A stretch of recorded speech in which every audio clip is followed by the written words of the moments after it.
இஸ்ரேலிய ஆக்கிரமிப்பின் போர் அமைச்சரவையில் ஏற்பட்டுள்ள பதற்றம். மோதிக்கொள்ளும் நெட்டன்யாகுவும் இஸ்ரேலிய ஆக்கிரமிப்பின் பாதுகாப்பு அமைச்சரும். இந்த யுத்தம் நிறைவடைந்ததற்கு பிறகு காசாவிலும் வெஸ்ட் பேங்க் பிரதேசத்திலும் இராணுவ ஆட்சியை மேற்கொள்வதற்காக திட்டமிட்டு வரும் நெட்டன்யாகு இஸ்ரேலிய ஆக்கிரமிப்புக்கு எதிராக வான்வழி தாக்குதல்களை ஆரம்பித்த ஹிஸ்புல்லா இராணுவத்தினர். பற்றி எரியும் வெஸ்ட் பேங்க் பிரதேசமும் வெடித்து சிதறும் இஸ்ரேலிய ஆக்கிரமிப்பின் போர் தாங்கி வாகனங்களும். காசாவினுடைய கடற்கரை பிரதேசத்தில் திறக்கப்பட்ட அமெரிக்க துறைமுகமும் இஸ்ரேலிய துறைமுகங்களுக்கு வந்தடைந்த அமெரிக்காவினுடைய ஆயுத கப்பல்களும். செங்கடல் பிரதேசத்திலும் மத்திய தரைக்கடல் பிரதேசத்திலும் ஏடென் வளைகுடா பிரதேசத்திலும் தொடர்ச்சியாக தீர்ப்புகளை வழங்கி வரும் யெமன் ஹவுதி இராணுவத்தினர்.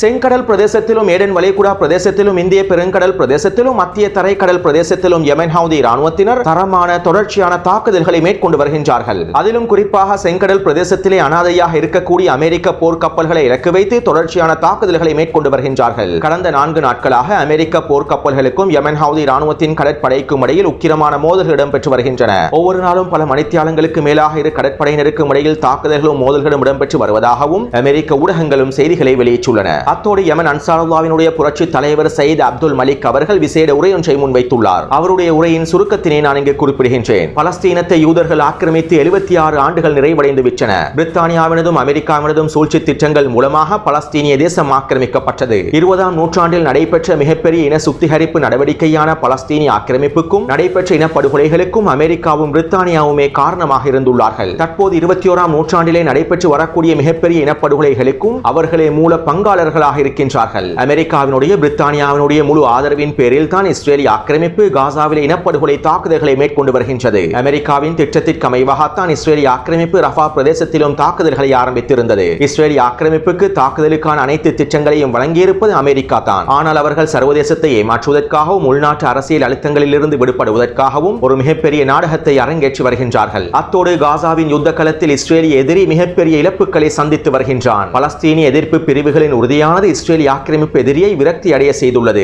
இந்த முக்கியமான கட்டத்தில் காசாவில் உள்ள போராளிகள் சாதனை படைத்து வருகின்றார்கள். 5வது முறையாகவும் இஸ்ரேலிய ஆக்கிரமிப்பு வடக்கு காசாவிற்குள்ளே நுழைந்து அவர்களுடைய தோல்விகளை உறுதிப்படுத்தியுள்ளார்கள். மேலும் ஜபலியா பிரதேசத்தில் இஸ்ரேலிய ஆக்கிரமிப்பு எதிரி மிகப்பெரிய இழப்புகளை சந்தித்து வருகின்றான். 2 நாட்களிலேயே 70க்கும் அதிகமான போர் வாகனங்கள் அளிக்கப்பட்டுள்ளன. இதனால் இஸ்ரேலிய ஆக்கிரமிப்பு எதிரில் மிகப்பெரிய சிப்பாய் பற்றாக்குறையும் அதிகரித்துள்ளது. பலஸ்தீனிய போராளிகள் எதிரிக்கு வலிமிகுந்த இழப்புகளை தொடர்ச்சியாக வழங்கி வருகின்றார்கள். போராளிகள் நன்கு திட்டமிட்டு முன்பை விட அதிக அனுபவத்துடன் போராடுகின்றார்கள். போராளிகளின் தற்போதைய தாக்குதல்கள் உச்சக்கட்டத்தினை அடைந்துள்ளன. மேலும் பலஸ்தீனிய போராளிகள் அவர்களுடைய திட்டங்களிலும் பல்வேறுபட்ட மாற்றங்களையும் ஏற்படுத்தியுள்ளார்கள். இஸ்ரேலிய ஆக்கிரமிப்புக்கு அதிக வலியையும் அதிக இழப்புகளையும் தொடர்ச்சியாக வழங்கி வருகின்றார்கள். மேலும் இறுதியில் தவிர்க்க முடியாத மிகப்பெரிய தோல்வி இஸ்ரேலிய ஆக்கிரமிப்பு எதிரிக்கு காத்துக் கொண்டிருக்கின்றது. அத்தோடு நாங்கள் எங்களுடைய தாக்குதல்களையும் அதிகப்படுத்தியுள்ளோம். எங்களுடைய 4ஆம் கட்ட தாக்குதல்களை நாங்கள் தீவிரப்படுத்தியுள்ளோம். இந்த 4ஆம் கட்டத்தில் இஸ்ரேலிய ஆக்கிரமிப்புடன் தொடர்பு பற்றிருக்கக்கூடிய எந்த ஒரு நாட்டினுடைய கப்பல்களும் இலக்காக கொள்ளப்படும். அடுத்து 13 பலஸ்டிக் ஏவுகணைகள், ட்ரோன்கள் மற்றும் கப்பல் எதிர்ப்பு ஏவுகணைகள் மூலமாக இந்த வாரம் நாங்கள் 7 தாக்குதல்களை மேற்கொண்டுள்ளோம். மத்திய தரைக்கடல் பிரதேசத்தை நோக்கி சென்று கொண்டிருந்த 2 கப்பல்களை இலக்கு வைத்தும் தாக்குதல்களை மேற்கொண்டிருந்தோம். இந்த கப்பல்கள் எங்களுடைய தாக்குதலினால் முழுமையாக பின்வாங்கி இருந்தன. மேலும் ஏனைய தாக்குதல்கள் செங்கடல் பிரதேசத்திலும் ஏடென் வளைகுடா பிரதேசத்திலும் வெற்றிகரமாக மேற்கொள்ளப்பட்டுள்ளன. அத்தோடு அமெரிக்கா, பிரித்தானியா மற்றும் இஸ்ரேலிய ஆக்கிரமிப்பு எதிரிகள் மிகப்பெரிய செலவுடன் இந்திய பெருங்கடலினூடாக அவர்களுடைய வழிகளை மாற்றி சுற்றிச் செல்கின்றார்கள். எங்களுடைய எல்லைக்குட்பட்ட இந்திய பெருங்கடல் பிரதேசத்தினூடாக சென்றால் தங்களுடைய கப்பல்கள் தாக்கப்படும் என்கின்ற நோக்கத்தினால் இவர்கள் இந்திய பெருங்கடலில் சுற்றிச் செல்கின்றார்கள். இதனால் மிகப்பெரிய பொருள் சேதத்தையும் எதிரி அனுபவிக்கின்றான். அத்தோடு நாங்கள் எங்களுடைய அடுத்த கட்ட தாக்குதல்களையும் வினைத்திறனாக மேற்கொள்வதற்கு தயாராகி வருகின்றோம் என அன்சாருல்லாவினுடைய புரட்சி தலைவர் சயீத் அப்துல் மலிக் அவர்கள் தெரிவித்துள்ளார். உண்மையிலேயே யெமன் ஹவுதி இராணுவத்தினர் பலஸ்தீனிய மக்களுக்காக தொடர்ச்சியான தாக்குதல்களையும் முற்றுகைகளையும் மேற்கொண்டு வருகின்றார்கள். அது மட்டுமல்லாமல் கடந்த 3 நாட்களாக அமெரிக்காவும் பிரித்தானியாவும் ஒன்றிணைந்து யெமன் மீது பல்வேறுபட்ட வான்வழி தாக்குதல்களை மேற்கொண்டுள்ளது. கிட்டத்தட்ட 15க்கும் அதிகமான புள்ளிகளை இலக்கு வைத்து அமெரிக்காவும் பிரித்தானியாவும் யெமனுக்கு எதிரான வான்வழி தாக்குதல்களை மேற்கொண்டிருக்கின்றன. இருப்பினும் யெமன் ஹவுதி இராணுவத்தினர் அவர்களுடைய தாக்குதல்களை கைவிடவில்லை. அத்தோடு நேற்றிரவு யெமன் ஹவுதி இராணுவத்தினர் அமெரிக்காவினுடைய MQ-9 என்கின்ற உளவு ட்ரோனையும் முழுமையாக சுட்டு வீழ்த்தியுள்ளார்கள். இதுவரை யெமன் ஹவுதி இராணுவத்தினர் 5 MQ-9 ட்ரோன்களை சுட்டு வீழ்த்தியுள்ளார்கள் என்பதும் குறிப்பிடத்தக்க விடயமாகும். ஹிஸ்புல்லா இராணுவத்தினர் இஸ்ரேலிய ஆக்கிரமிப்பின் ஸ்கைடிவ் என்கின்ற உளவு பலூன் போன்ற விமானத்தினை முழுமையாக சுட்டு வீழ்த்தியுள்ளார்கள். மேலும் குறித்த உளவு பலூன் இருக்கக்கூடிய தளத்தினையும் முழுமையாக தரைமட்டமாக்கியுள்ளார்கள். இவை தொடர்பான காணொளிகள் வெளியாகியுள்ளன. அவற்றினை நான் டெலிகிராம் சேனலிலும் பதிவிட்டுள்ளேன். அத்தோடு இந்த ஸ்கைடிவ் பலூன் விமானத்தினை மூலோபாய கண்டறிதல் மற்றும் எச்சரிக்கைகளை கண்டறிவதற்காக இஸ்ரேலிய ஆக்கிரமிப்பு இராணுவம் பயன்படுத்தியுள்ளது. அதிலும் குறிப்பாக இஸ்ரேலிய ஆக்கிரமிப்பின் விமானப்படையே இதனை மிக முக்கியமாக பயன்படுத்தியுள்ளது. அது மட்டுமல்லாமல் இந்த ஸ்கைடிவ் விமானமானது உலகிலேயே மிகப்பெரிய ஸ்கைடிவ் விமானமாகவே கருதப்படுகின்றது. 2022ஆம் ஆண்டு இந்த ஸ்கைடிவ் விமான பலூனும் அதனோடு சேர்ந்த கட்டளை தளமும் உருவாக்கப்பட்டுள்ளது. மேலும் 2024ஆம் ஆண்டு ஜனவரி மாதத்திலிருந்து தான் இஸ்ரேலிய ஆக்கிரமிப்பு இவற்றினை பயன்படுத்த ஆரம்பித்துள்ளது. மேலும் இந்த கட்டளை தளமானது இஸ்ரேலிய ஆக்கிரமிப்பின் விமானப்படையுடன் நேரடியாக இணைக்கப்பட்டுள்ளது. இஸ்ரேலிய ஆக்கிரமிப்பின் போர் விமானங்களுக்கு தேவையான அதிகளவான தகவல்கள் இந்த ஸ்கைடிவ் பலூன் விமானத்தின் மூலமாகவும் கட்டளை தளத்தின் மூலமாகவும் தான் வழங்கப்படுகின்றன. மேலும் இந்த கட்டளை தளத்தின் மூலம் போர் விமானங்களுடைய வரிசையும் ஒழுங்குபடுத்தப்படுகின்றது. அத்தோடு இந்த கட்டளை தளமும் ஸ்கைடிவ் பலூன் விமானமும் அமெரிக்காவுடைய ஒப்பந்தத்தின் மூலமாகத்தான் அமைக்கப்பட்டுள்ளது. இந்த கட்டளை தளத்தையும் ஸ்கைடிவ் பலூன் விமானத்தையும் அமைப்பதற்காக அமெரிக்கா 1.2 பில்லியன் அமெரிக்க டாலர்களை செலவிட்டுள்ளது. தனியாக ஸ்கைடிவ் பலூன் விமானத்தை அமைப்பதற்கு மாத்திரம் 175 மில்லியன் அமெரிக்க டாலர்களை செலவழித்துள்ளது. எனவே இவ்வாறு மிகப்பெரிய பொருட்செலவுகளுக்கு மத்தியில் அமைக்கப்பட்ட கட்டளை தளத்தையும் ஸ்கைடிவ் பலூன் விமானத்தையும் தான் ஹிஸ்புல்லா இராணுவத்தினர் தரைமட்டமாக்கியுள்ளார்கள். அடுத்து ஹிஸ்புல்லா இராணுவத்தினர் ஆக்கிரமிக்கப்பட்ட வடக்கு இஸ்ரேலினுடைய பிரதேசமான மெச்சூலா பிரதேசத்தில் வான்வழி தாக்குதல்களை மேற்கொண்டுள்ளார்கள். அதாவது இஸ்ரேலிய ஆக்கிரமிப்பு இராணுவம் போர் விமானங்கள் மூலமாக எவ்வாறு தெற்கு லெபனான் பிரதேசத்தை இலக்கு வைத்து ஏவுகணை தாக்குதல்களை மேற்கொள்கின்றதோ அதே போன்று ஹிஸ்புல்லா இராணுவத்தினர் ட்ரோன்களை பயன்படுத்தி ஏவுகணை தாக்குதலை மேற்கொண்டுள்ளார்கள். இதற்காக S5 என்கின்ற ஏவுகணையை பயன்படுத்தியுள்ளார்கள். இந்த S5 ஏவுகணையானது போர் விமானங்களிலும் ஹெலிகாப்டர்களிலும் பயன்படுத்தக்கூடிய ஏவுகணையாகும். மேலும் இந்த ஏவுகணை ரஷ்யாவிலே தயாரிக்கப்பட்ட ஏவுகணையாகும். எனவே ஹிஸ்புல்லா இராணுவத்தினர் அவர்களிடம் இருக்கக்கூடிய விசேட ட்ரோன் ஒன்றிலே இந்த ஏவுகணைகளை பொருத்தி வான்வழி தாக்குதல்களை மேற்கொண்டுள்ளார்கள். மெச்சூலா பிரதேசத்தில் இருக்கக்கூடிய இஸ்ரேலிய ஆக்கிரமிப்பின் மிக முக்கியமான இராணுவ தளத்தினை இலக்கு வைத்துதான் இந்த வான்வழி தாக்குதலை மேற்கொண்டுள்ளார்கள். அதாவது குறித்த ட்ரோனானது தற்கொலை ட்ரோனாக மாறுவதற்கு முன்பு S5 ஏவுகணை தாக்குதலை மேற்கொண்டுள்ளது. பிறகு குறித்த ட்ரோனும் தற்கொலை ட்ரோனாக மாறி மெச்சூலா பிரதேசத்தில் தாக்குதலை மேற்கொண்டுள்ளது. இந்த தாக்குதலினால் குறித்த பிரதேசத்திலே இருக்கக்கூடிய 3 இஸ்ரேலிய ஆக்கிரமிப்பு சிப்பாய்கள் கொத்தாக அளிக்கப்பட்டுள்ளார்கள். மேலும் 5க்கும் அதிகமான இஸ்ரேலிய ஆக்கிரமிப்பு சிப்பாய்கள் படுகாயமடைந்துள்ளார்கள். அது மட்டுமல்லாமல் ஒரு போர் வாகனமும் அளிக்கப்பட்டுள்ளது. அத்தோடு இந்த தாக்குதல் தொடர்பான காணொளிகளும் வெளியாகியுள்ளன. அவற்றினையும் நான் டெலிகிராம் சேனலில் பதிவிட்டுள்ளேன். எனவே ஹிஸ்புல்லா இராணுவத்தினர் அவர்களுடைய புதிய ஆயுதங்களையும் நவீன தொழில்நுட்பங்களை உள்ளடக்கிய ஆயுதங்களையும் களமிறக்குவதற்கு ஆரம்பித்து விட்டார்கள். இதுவரை ஹிஸ்புல்லா இராணுவத்தினர் யுத்த களத்திலே பயன்படுத்தி இருக்கக்கூடிய ஆயுதங்கள் அவர்களுடைய 5% ஆயுதங்கள் என்பதும் குறிப்பிடத்தக்க விடயமாகும். கடந்த ஏப்ரல் மாதம் ஹிஸ்புல்லா இராணுவத்துடைய பொதுச் செயலாளர் சையத் ஹசன் நஸ்ருல்லா அவர்களும் இதனை சுட்டிக்காட்டியிருந்தார். நாங்கள் இன்னும் எங்களுடைய முக்கியமான ஆயுதங்களை பயன்படுத்தவே இல்லை. எங்களுடைய மிக முக்கியமான போராளிகளையும் நாங்கள் இன்னும் பயன்படுத்தவே இல்லை. எங்களிடம் இருக்கக்கூடிய மிக குறைந்த திறன்களை கொண்ட ஆயுதங்களை பயன்படுத்தி தான் நாங்கள் தற்போது தாக்குதல்களை மேற்கொண்டு வருகின்றோம். இந்த தாக்குதல்கள் மூலமாகவே அதிகளவான இழப்புகளை எதிரிற்கு ஏற்படுத்தி விட்டோம். அது மட்டுமல்லாமல் எங்களுடைய போராளிகள் பாதி நேர வேலையாகத்தான் இந்த யுத்தத்தினை மேற்கொண்டு வருகின்றார்கள். மேலும் நாங்கள் இன்னும் முழுநேர யுத்தத்தினை ஆரம்பிக்கவில்லை எனவும் சையத் ஹசன் நஸ்ருல்லா அவர்கள் தெரிவித்திருந்தார். எனவே ஹிஸ்புல்லா இராணுவத்தினர் அவர்களுடைய நவீன தொழில்நுட்ப ஆயுதங்களை இன்னும் களமிறக்கவில்லை என்பதும் குறிப்பிடத்தக்க விடயமாகும். அத்தோடு இந்த சந்தர்ப்பத்தில் ஏன் ஹிஸ்புல்லா இராணுவத்தினர் அவர்களுடைய அனைத்து ஆயுதங்களையும் களமிறக்கி ஆக்கிரமிக்கப்பட்ட வடக்கு இஸ்ரேலை தரைமட்டமாக்கவில்லை என்கின்ற கேள்விகளும் உங்கள் மத்தியில் எழுந்திருக்கலாம். யுத்த களத்திலே எல்லா ஆயுதங்களையும் ஒரே தடவையில் களமிறக்குவது முட்டாள்தனமாகும். மேலும் இந்த செயற்பாடு ஒரு தூர நோக்கற்ற செயலாகவே கருதப்படுகின்றது. அத்தோடு இந்த யுத்தமானது அல்-அக்ஸா வெள்ளப்போருடன் நின்று விடப் போவதில்லை. அல் குதுஸை முழுமையாக கைப்பற்றும் வரை இந்த யுத்தம் தொடரத்தான் போகின்றது. எனவே ஹிஸ்புல்லா இராணுவத்தினர் தூரநோக்கு சிந்தனையோடு தான் தற்போது வடக்கு இஸ்ரேலிலே தாக்குதல்களை மேற்கொண்டு வருகின்றார்கள் என்பதனையும் எங்களுக்கு இதிலிருந்து தெளிவாக புரிந்து கொள்ளலாம். அடுத்து இந்த தாக்குதல்களை தொடர்ந்து ஹிஸ்புல்லா இராணுவத்தினர் அல் மார்ச் பிரதேசத்திலே மோட்டார் குண்டு தாக்குதல்களை மேற்கொண்டுள்ளார்கள். மேலும் 5 இஸ்ரேலிய ஆக்கிரமிப்பு இராணுவ தளங்களை இலக்கு வைத்து கவசெதிர்ப்பு ஏவுகணை தாக்குதல்களை மேற்கொண்டுள்ளார்கள். அதே போன்று அல்-அலாம் பிரதேசத்திலே நிலை கொண்டிருக்கக்கூடிய இஸ்ரேலிய ஆக்கிரமிப்பு சிப்பாய்களை இலக்கு வைத்து புர்கான் ஏவுகணை தாக்குதல்களை மேற்கொண்டுள்ளார்கள். இந்த தாக்குதலில் அதிகளவான இஸ்ரேலிய ஆக்கிரமிப்பு சிப்பாய்கள் அளிக்கப்பட்டும் படுகாயமும் அடைந்துள்ளார்கள். அத்தோடு இந்த தாக்குதல்களை தொடர்ந்து ஹிஸ்புல்லா இராணுவத்தினர் இன்னும் ஒரு மிக முக்கியமான தாக்குதல் ஒன்றை மேற்கொண்டுள்ளார்கள். இஸ்ரேலிய ஆக்கிரமிப்பு இராணுவத்திற்கு தேவையான ஆயுதங்களை உற்பத்தி செய்யக்கூடிய எல்பிச் நிறுவனத்தினுடைய கிளையான டேவிட் கொஹேன் ஆயுத உற்பத்தி தொழிற்சாலையை இலக்கு வைத்து அதிரடியான தாக்குதல்களை மேற்கொண்டுள்ளார்கள். கிட்டத்தட்ட 3 ட்ரோன்கள் மூலமாக இந்த தாக்குதலை மேற்கொண்டுள்ளார்கள். இந்த தாக்குதலினால் குறித்த ஆயுத உற்பத்தி நிலையம் முழுமையாக தீப்பற்றி எறிந்துள்ளது. இஸ்ரேலிய ஆக்கிரமிப்பு இராணுவத்திற்கு தேவையான இலத்திரனியல் உபகரணங்களுடன் சம்பந்தப்பட்ட அனைத்து விதமான ஆயுதங்களையும் குறித்த தொழிற்சாலையில் இருந்து தான் வழங்கப்பட்டுள்ளது என்பதும் குறிப்பிடத்தக்க விடயமாகும். எனவே தற்போது ஹிஸ்புல்லா இராணுவத்தினர் அந்த தொழிற்சாலையை முழுமையாக தரைமட்டமாக்கிவிட்டார்கள். அடுத்து ஹிஸ்புல்லா இராணுவத்தினர் இன்று காலையிலிருந்து முக்கியமான தாக்குதல்களை மேற்கொண்டு வருகின்றார்கள். இன்று காலையிலிருந்து மாலை வரை 3 இஸ்ரேலிய ஆக்கிரமிப்பு இராணுவ தளங்களை இலக்கு வைத்து அதிரடியான புர்கான் ஏவுகணை தாக்குதல்களை மேற்கொண்டுள்ளார்கள்.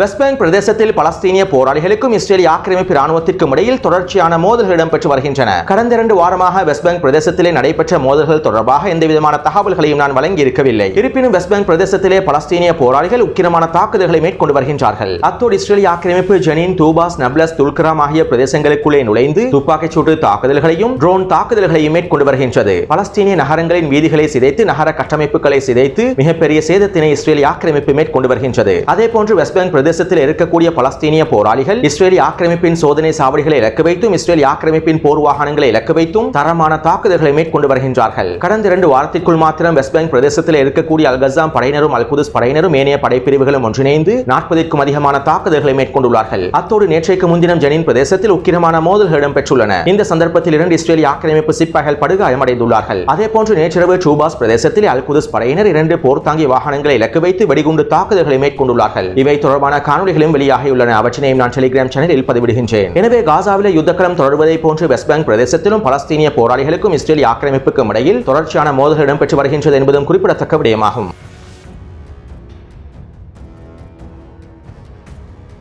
காலநிலை சீற்றங்கள் காரணமாக காசாவில் அமைக்கப்பட்டு வரக்கூடிய அமெரிக்க துறைமுகத்தினுடைய கட்டுமான பணிகள் இடைநிறுத்தப்பட்டிருப்பதாக அறிவிக்கப்பட்டிருந்தது. பிறகு இந்த கட்டுமான பணிகளை அஷ்கலோன் துறைமுகத்தில் மேற்கொண்டுவிட்டு அவற்றினை தற்போது காசாவினுடைய தற்காலிக துறைமுகத்துடன் இணைத்துள்ளார்கள். இதற்கமைவாக நேற்றைய தினம் காசாவினுடைய மேற்கு கடற்கரையோர பிரதேசத்தில் அமெரிக்காவுடைய தற்காலிக துறைமுகம் திறக்கப்பட்டுள்ளது. மேலும் இன்றைய தினம் அமெரிக்க துறைமுகத்தினூடாக உணவுப் பொருட்களும் நிவாரணப் பொருட்களும் விநியோகம் செய்யப்பட்டிருப்பதாகவும் செய்திகள் வெளியாகியுள்ளன. அது மட்டுமல்லாமல் அமெரிக்க சிப்பாய்கள் நிவாரணப் பொருட்களையும் உணவுப் பொருட்களையும் மிதக்கும் துறைமுகத்திலிருந்தே தான் விநியோகம் செய்திருப்பதாகவும் காசானுடைய நிலத்தில் அமெரிக்க சிப்பாய்கள் காலடி எடுத்து வைக்கவில்லை எனவும் அமெரிக்காவுடைய மத்திய கட்டளைத்தளம் அமெரிக்க ஊடகங்களிடம் தெரிவித்துள்ளது. அத்தோடு கடந்த 1 வாரமாக ரஃபா நுழைவாயில் பிரதேசம் முழுமையாக முடக்கப்பட்டுள்ளது. குறித்த பிரதேசத்தினூடாக காசாவிற்குள்ள எந்த விதமான உணவுப் பொருட்களும் நிவாரணப் பொருட்களும் கொண்டு செல்லப்படவில்லை. இப்படியான நிலைமையில் தான் அமெரிக்க துறைமுகத்தினூடாக உணவுப் பொருட்களையும் நிவாரணப் பொருட்களையும் விநியோகம் செய்வதற்கு ஆரம்பித்துள்ளார்கள். இதிலிருந்து இஸ்ரேல் ஆக்கிரமிப்பு ரஃபா நுழைவாயில் பிரதேசத்தை கைப்பற்றியிருப்பதும் அமெரிக்காவுடைய திட்டத்திற்கு அமைவாகத்தான் நடைபெற்றுள்ளது என்பதனை எங்களுக்கு தெளிவாக புரிந்து கொள்ளலாம். ரஃபா நுழைவாயிலை முழுமையாக தடுத்துவிட்டு அமெரிக்க துறைமுகத்தின் மூலமாக நிவாரண பொருட்களை வழங்கும் சந்தர்ப்பத்தில் அமெரிக்க துறைமுகம் தாக்கப்பட மாட்டாது. மேலும் அமெரிக்க துறைமுகத்தினுடைய தேவையும் பலஸ்தீனிய மக்களுக்கு விதைக்கப்படும். அடுத்து அமெரிக்காவுடைய ஆயுத கப்பல் இன்றைய தினம் இஸ்ரேல் ஆக்கிரமிப்பு துறைமுகத்தில் களமிறக்கப்பட்டுள்ளது. அதாவது அமெரிக்க தரப்பினர் குறித்த கப்பலை 1 வாரத்திற்கு தான் இடைநிறுத்தியுள்ளார்கள். மேலும் தற்போது இஸ்ரேல் ஆக்கிரமிப்பில் தரையிறங்கி இருக்கக்கூடிய ஆயுத கப்பலில் வான்வழி தாக்குதல்களுக்கு பயன்படுத்தக்கூடிய அனைத்து விதமான வெடிகுண்டுகளும் இருப்பதாக இஸ்ரேல் ஆக்கிரமிப்பு ஊடகங்கள் தெரிவித்துள்ளன. அடுத்து ஸ்பெயின் நாடானது இஸ்ரேல் ஆக்கிரமிப்புக்கான அனைத்து விதமான ஆயுத ஏற்றுமதிகளையும் முழுமையாக நிறுத்திவிட்டது. இந்த யுத்தம் ஆரம்பிக்கப்பட்ட போதே ஸ்பெயின் நாடானது இஸ்ரேலிய ஆக்கிரமிப்புக்கான அனைத்து விதமான ஆயுத ஏற்றுமதிகளையும் தடுத்து நிறுத்தியிருந்தது. தற்போது ஸ்பெயின் நாடானது அவர்களுடைய துறைமுகத்தினூடாக இஸ்ரேலிய ஆக்கிரமிப்பு துறைமுகத்திற்கு செல்லக்கூடிய ஆயுத கப்பல்களையும் தடுத்து நிறுத்தியுள்ளார்கள். ஸ்பெயின் துறைமுகத்திலே 3 கப்பல்களை ஸ்பெயின் அரசானது முழுமையாக தடுத்து நிறுத்தி இருப்பதாக ஸ்பெயினுடைய போக்குவரத்து அமைச்சர் தெரிவித்துள்ளார்.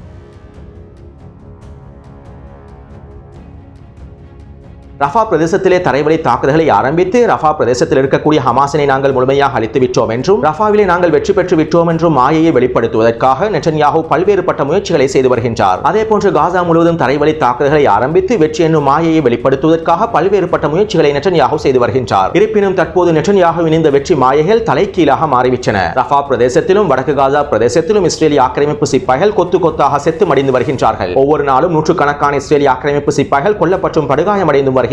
மேலும் நூற்றுக்கணக்கான இஸ்ரேலிய போர்த்தாங்கி வாகனங்கள் வெடித்து சிதறி வருகின்றன. எனவே இப்படியான நிலைமையில் இந்த வெற்றி என்கின்ற மாயையையும் வெளிப்படுத்துவதற்கு நெட்டன்யாஹூவுக்கு முடியாமல் போய்விட்டது. இதனால் தற்போது இன்னும் ஒரு புதிய முயற்சியையும் செய்து வருகின்றார். அதாவது காசாவிலும் வெஸ்ட் பேங்க் பிரதேசத்திலும் இராணுவ ஆட்சியை உருவாக்குவதன் மூலமாக தான் வெற்றி அடைந்து விட்டதாக ஒரு பிம்பத்தினை வெளிப்படுத்துவதற்கு முயற்சி செய்து வருகின்றார். இதற்கமைவாக நெட்டன்யாஹூ இஸ்ரேலிய ஆக்கிரமிப்பின் பாராளுமன்றத்தில் ஒரு முன்மொழிவு ஒன்றையும் சமர்ப்பித்துள்ளார். இந்த முன்மொழிவுக்கு அமைவாக பலஸ்தீனிய அதிகார சபையானது முழுமையாக இல்லாமலாக்கப்படும். அதாவது இஸ்ரேலிய ஆக்கிரமிப்பின் கைக்கூலியாக இருந்த அப்பாஸினுடைய பலஸ்தீனிய அதிகார சபையினுடைய பாதுகாப்பு படையும் முழுமையாக இல்லாதொழிக்கப்படும். இவ்வாறு பலஸ்தீனிய அதிகார சபையினை வெஸ்ட் பேங்க் பிரதேசத்தில் முழுமையாக அழித்துவிட்டு வெஸ்ட் பேங்க் பிரதேசத்தினுடைய பாதுகாப்பினை இஸ்ரேலிய ஆக்கிரமிப்பு ராணுவத்திடம் ஒப்படைப்பதற்கான முன்மொழிவை முன்வைத்துள்ளார். அது மட்டுமல்லாமல் குறித்த முன்மொழிவுக்கு அமைவாக காசானுடைய ஒட்டுமொத்த பாதுகாப்பும் இஸ்ரேலிய ஆக்கிரமிப்பு ராணுவத்திடம் தான் இருக்கும் என்கின்ற விடயத்தையும் முன்வைத்துள்ளார். சுருக்கமாக குறிப்பிடுவதாக இருந்தால் காசாவிலும் வெஸ்ட் பேங்க் பிரதேசத்திலும் இராணுவ ஆட்சியை மேற்கொள்வதற்கு நெட்டன்யாஹூ முன்மொழிவு ஒன்றை முன்வைத்துள்ளார். அதே நேரம் நெட்டன்யாஹூவின் குறித்த முன்மொழிவுக்கு இஸ்ரேலிய பாதுகாப்பு அமைச்சர் மறுப்பு தெரிவித்துள்ளார். மேலும் இஸ்ரேலிய ஆக்கிரமிப்பின் இஸ்ரேலின் பாதுகாப்பு அமைச்சருடன் பெரும்பாலான அமைச்சர்களும் நெட்டன்யாகுவின் குறித்த முன்மொழிவுக்கு எதிர்ப்பினை தெரிவித்துள்ளார்கள். பலஸ்தீனிய அதிகார சபையினை முழுமையாக நீக்கிவிட்டு இஸ்ரேலிய ஆக்கிரமிப்பு ராணுவத்தினை பாதுகாப்பிற்கு பொறுப்பாக மாற்றுவது அவ்வளவு இலகுவான விடயமல்ல என இஸ்ரேலிய ஆக்கிரமிப்பின் இனப்படுகொலை பாதுகாப்பு அமைச்சர் தெரிவித்துள்ளார். மேலும் அவ்வாறு ராணுவத்தினை காசாவில் திணிப்பதன் மூலமாக இஸ்ரேலிய ராணுவத்திற்கு மிகப்பெரிய சேதம் ஏற்படுத்தப்படலாம் எனவும் இஸ்ரேலிய ஆக்கிரமிப்பின் பாதுகாப்பு அமைச்சர் தெரிவித்துள்ளார். இதைத் தொடர்ந்து நெட்டன்யாகுவுக்கும் இஸ்ரேலிய பாதுகாப்பு அமைச்சருக்கும் இடையில் முருகல் நிலை அதிகரித்துள்ளன. இரு தரப்பினருக்கும் இடையில் வாக்குவாதங்கள் உச்சநிலையை அடைந்திருப்பதாகவும் இஸ்ரேலிய ஆக்கிரமிப்பு ஊடகங்கள் குறிப்பிட்டுள்ளன. அத்தோடு இஸ்ரேலிய ஆக்கிரமிப்பு ராணுவத்தினுடைய ஆய்வாளர் இட்மர் என்ஷின் எடியோத் ஊடகத்திடம் இவ்வாறு தெரிவித்துள்ளார். இஸ்ரேல் ஒருபொழுதும் இந்த மிகப்பெரிய சுமையை தாங்காது. காசாவிலே இஸ்ரேலிய ராணுவத்தை முழுமையாக நிலைநிறுத்துவது என்பது இஸ்ரேலிய ராணுவத்தை முழுமையாக அழித்து விடுவதற்கு சமனாகும். மேலும் இஸ்ரேலிய ராணுவத்தினால் காசாவிலே தொடர்ச்சியாக நிலைத்திருக்கவும் முடியாது. இஸ்ரேலிய ராணுவ ஆட்சியை காசாவிலே மேற்கொள்வது இஸ்ரேலிய ராணுவத்திற்கும் இஸ்ரேலினுடைய பொருளாதாரத்திற்கும் மிகப்பெரிய சேதத்தினை ஏற்படுத்தக்கூடியதாகும். தற்போதைய காசாவில் இஸ்ரேலிய ராணுவம் மிகப்பெரிய இழப்புகளை சந்தித்து வருகின்றது. இந்த இழப்புகளுக்கு மத்தியில் சிப்பாய்களுடைய பற்றாக்குறையும் உச்சக்கட்டத்தை அடைந்துள்ளது. இப்படியான நிலைமையில் இஸ்ரேலிய ராணுவத்தினை காசாவிலும் வெஸ்ட் பேங்க் பிரதேசத்திலும் நிலைநிறுத்துவது என்பது அவ்வளவு இலகுவான விடயம் அல்ல. மேலும் இது ஒரு சாத்தியமான விடயமும் அல்ல. நெட்டன்யாகு அவருடைய அரசியல் சுயநலத்திற்காக எங்களையும் இஸ்ரேலிய ராணுவத்தையும் பலி கொடுக்க பார்க்கின்றார். காசா முழுவதும் இஸ்ரேலிய ராணுவத்தினை நிலைநிறுத்துவதாக இருந்தால் குறைந்தது 8 படைகளாவது காசாவிலே நிலைநிறுத்தப்பட வேண்டும். அது மட்டுமல்லாமல் இஸ்ரேலிய ராணுவத்தினை காசாவிலே நிலைநிறுத்த மிகப்பெரிய செலவுகளும் மேற்கொள்ளப்பட வேண்டும். அதாவது கிட்டத்தட்ட 6 மாதத்திற்கு 5 பில்லியன் அமெரிக்க டாலர்கள் செலவழிக்க வேண்டி வரும். எனவே ஒரு வருடத்திற்கு காசாவிலே இஸ்ரேலிய ராணுவத்தினை நிலைநிறுத்துவதற்கு மாத்திரம் 10 பில்லியன் அமெரிக்க டாலர்களை இஸ்ரேலிய அரசு செலவழிக்க வேண்டிய கட்டாயத்திற்கு தள்ளப்படும். இப்படியான நிலைமையில் இந்த திட்டமானது மிகப்பெரிய சுமையாகவே அமையப் போகின்றது. மேலும் இஸ்ரேலிய அரசினுடைய பாதைச்சிலும் மிகப்பெரிய தாக்கத்தினையும் ஏற்படுத்த போகின்றது எனவும் அவர் எடியோத் ஊடகத்திடம் குறிப்பிட்டுள்ளார். எனவே இவற்றினை புரிந்து கொண்ட அமைச்சர்கள் தற்போது தங்களுடைய பதவிகளையும் ராஜினாமா செய்து வருகின்றார்கள். நெட்டன்யாகுவின் இந்த முடிவினை எதிர்த்து போர் அமைச்சர்களில் ஒருவரான கிதியோன் சார் தன்னுடைய பதவியினையும் ராஜினாமா செய்துள்ளார். நெட்டன்யாகு அவருடைய சுயநல அரசுக்காக எங்களை பலி கொடுக்க போகின்றார் என்று குறிப்பிட்டு